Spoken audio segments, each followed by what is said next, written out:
Hi, good afternoon, guys. Just thought I'd pop in here just to say hi and to inform you of something that I've been doing. I'm just looking at these stocks and I've just not been trading since December of last year because everything is just such a mess. I There's just nothing really. And for most of these stocks that are dropping, they're not even shortable to me. So I've just not been trading. But what I've been doing is I've been writing books. I have a few out there on Kindle, and I just thought I'd let you know about it if you want to take a listen to just calm down and relax after trying to trade this market. I have uh I have one of my books. It's called Avenge Them. It's on Kindle Vella. And I also have it on my podcast, and I've made a YouTube video of it, of just the first three chapters. If you want to take a look or take a listen, I'd appreciate it. You can find the links to these books and podcasts on my website. It's called somestoriesofmine.com. If you go over to the podcast page, you'll see all the links in the bottom where you can watch it on or listen to the podcast on your desired stations, and you can watch it on YouTube as well. The links are there. Yeah, like I was saying, this market is just not for me. It's very tricky, very risky. Um, things are just dropping, and like I said, most of them are not even shortable. So I've just been sitting on my hands, or rather putting my hands on my keyboard and just creating stories. It's one of the hobbies of mine that I like. Stories just come to me out of the blue, and I also have nightmares.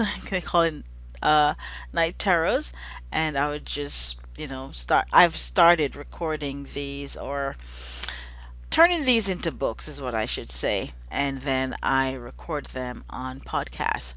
So, like I said, if you can see, everything here is just in free fall. So I've been busy just ignoring all of this and writing.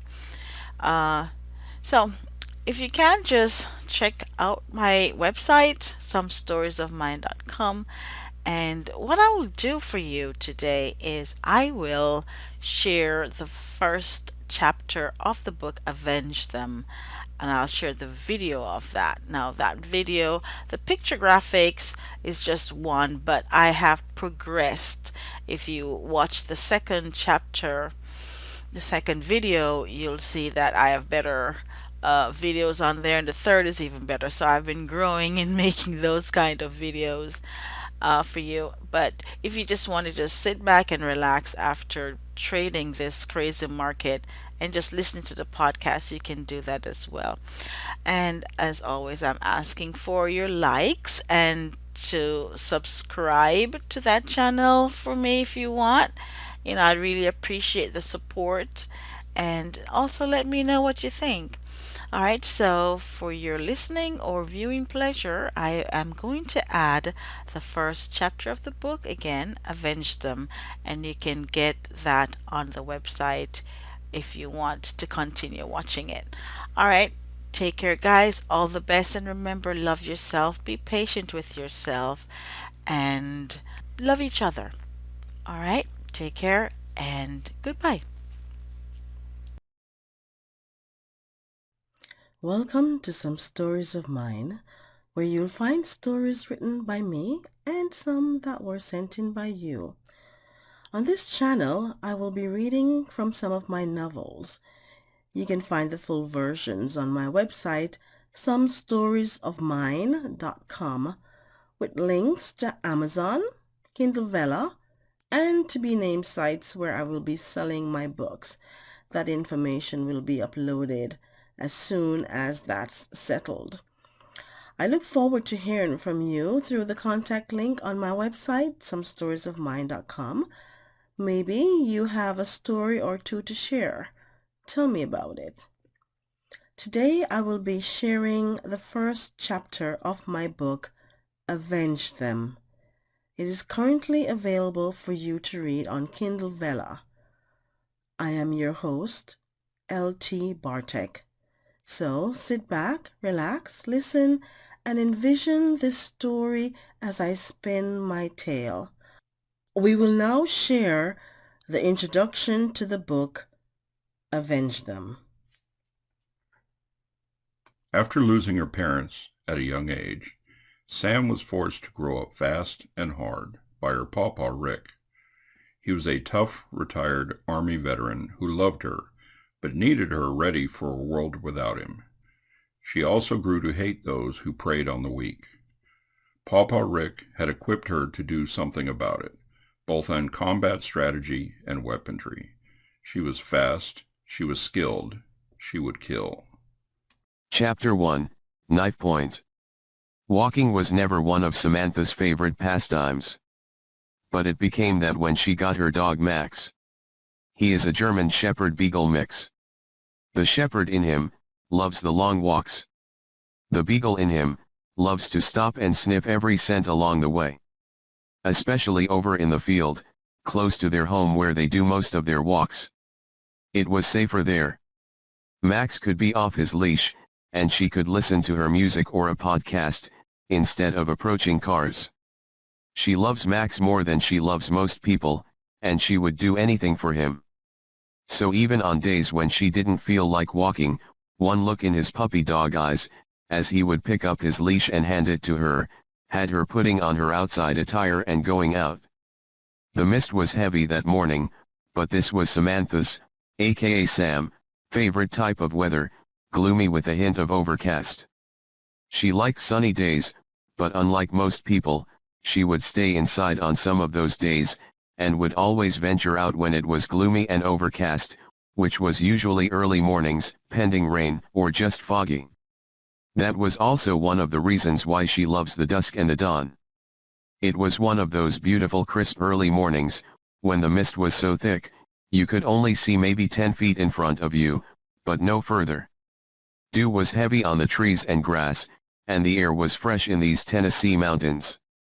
She would walk multiple times up and down the slope of the trail, usually in a straight line. She reveled in the feel of the mist as it sprinkled her face, and listened to the whooshing sound her feet made as she walked through the grass, in her water boots. This was heaven for her. She was walking Max at about 7 a.m. on this beautiful morning. Max was off sniffing and leaving droplets of his pee everywhere. Suddenly he stopped, and started to growl. He was looking in the line of trees over to her right, and his hackles were up. Sam squinted, and peered into the bushes, trying to see what got Max all riled up, but her human eyes could not see anything through the mist. The line of trees and shrubs were about 50 feet from her, and though she stood still, trying to see and listen to the thick forest, she saw or heard nothing, save the chirping of birds. But Max either smelled something or saw something move, and it triggered him. He backed up closer to Sam, in a protective stance, still keeping his eyes trained on that one spot in the woods, barking. Then she saw the silhouette of a man. He was maybe 5'10", 5'11", weighed about 150 pounds. He stepped out of the trees where Max was looking. At first, she could not see his face. He approached her. She saw that he had on a black full suit raincoat, pants, jacket, and black water boots. His entire body was covered. His hood was down covering his face, but as he got closer to her, his head came up and he looked at her. He was trying to intimidate her. She smiled inside. She was not sure why joy was filling her chest, but something told her this was going to be fun. Max was now growling loudly by her feet, and he barked, advising the stranger to stay away. He, like his owner, had never hurt anyone, but was more than capable of doing so. So, he stood beside her and warned this human, that if he took another step, he was going to be sorry. But Sam didn't want him to stop. Something inside her had wanted him to make a move. With each passing minute, excitement was filling her chest. It coursed through her veins, and made her feel tingly inside. It's okay, Max. I got this. Whispered Sam to Max. He immediately went silent, still watching the stranger. The stranger stopped about 10 feet from her. Now she could see his face, even through the fog. He's barely an adult. She thought. Maybe 25 years old, and her excitement waned but did not disappear. He looked like a handsome young man. Clean-skinned, almond-shaped eyes, a straight nose, and slightly pink lips, but weak chin. Come with me, or I'll kill you where you stand. He said aloud, banishing a long-blade butcher's knife. Sam could not hold in her mirth any longer, and she laughed. His features changed, portraying shock at her lack of fear. Don't anybody ever tell you, never bring a knife to a gunfight? She asked. Her hand was already on her gun inside her right jacket pocket, and she moved her fingers silently and unnoticeably, and took off the safety. Then she wrapped her hand around the gun and grasped the handle of the 9mm, putting her index finger on the trigger. In the mist he saw none of this. At first, he stood where he was, shocked at her defiance. But he quickly got over it somehow, and lunged at her. With lightning speed, she pulled out the pistol and shot him in each leg. The shots rang out and echoed throughout the empty field, sending the shocked ravens and crows cracking angrily from their perches. Sounds of other wildlife ran through the woods trying to escape the unknown enemy. Shock and pain burrowed into his very soul, and he screamed, more from the shock, than from the bullets that made holes in his legs. The bullets sent him flying back a couple feet, and he landed hard on his ass. Blood started to gush from his legs, and smoke rose up from the mouth of her gun. He continued to scream in pain, rolling on his back in the wet grass, knees bent, holding both legs. Then he screamed at her. You bitch! You shot me! I'm going to kill you! You mother! He screamed in pain, unable to finish his curse word. Yeah, you need to shut up. Those are just flesh wounds. If I wanted to kill you, you would be dead. She spat out. You bitch! You bitch! He continued to scream, as the realization of the turn of events took a hold of him. Max was shocked by the loud unexpected bangs of the gunshots, but stayed by her side. He was used to hearing shots fired. So, he continued to stay close enough to move to her defense if she needed him. Though in his dog's mind, he knew he could sit this one out, because she was taking care of it herself. Sam pulled out her phone, and dialed the emergency number. The operator came on immediately. It was still very early in the morning, where emergencies were not overflooding the lines. 911, what is your emergency? I just disabled an attacker. She said matter-of-factly. I shot him in both legs, and he is laying on the ground in front of me. Where did this incident take place? The operator asked. I am over in the field on Maury Lane. The lane was named after the owners who have given Sam permission to walk there. It's the property beside the lane. She continued. There is only one entrance, and if you go down the street, to about halfway along the property line, you will see a locked gate. You can come in through the side entrance. I am to the right of that. Are you hurt? No. Is the attacker still breathing? Yes. I am not going to kill him. I just needed to stop him from hurting me with his knife. She almost laughed then, when she said the word knife. But sobered up to finish the call. The police are on their way. Please do not approach or harm this person any further, and stay where you are. Sure thing.